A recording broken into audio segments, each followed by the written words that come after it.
7 News breaking news right now. By now you're familiar with this video, a Denver jail inmate being choked by deputies. That's Jamal Hunter settling with the city for more than $3 million. But did you know it took 3 years for this video to be publicly released?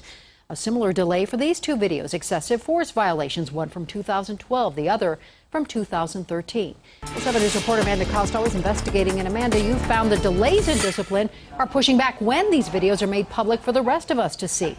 And that's because when this release happens, it's based on what they're calling due process. Let me show you what that due process is. You're looking at more than 13 steps here in the disciplinary process for Denver. Now, the process here going through, typically they were releasing videos and waiting until the appeals process was complete. Now the director of the Department of Safety, she's considering on a case-by-case basis releasing videos when they reach this point, when discipline is imposed. The problem we're finding here is some of these steps, like the internal affairs investigation, that could take as long as 6 months. No physical threat visible. Watch. Starting with that punch, it takes only 6 seconds for the inmate to hit the ground.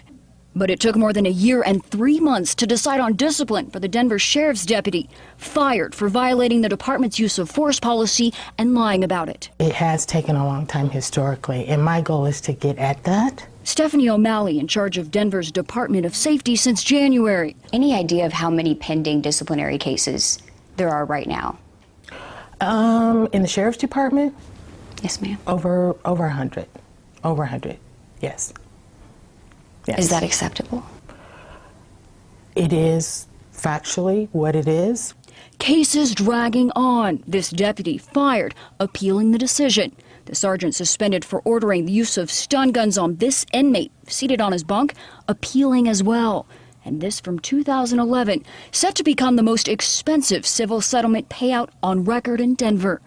How can the public expect a complete overhaul of the sheriff's department when a single disciplinary case is tied up for months, sometimes longer than a year?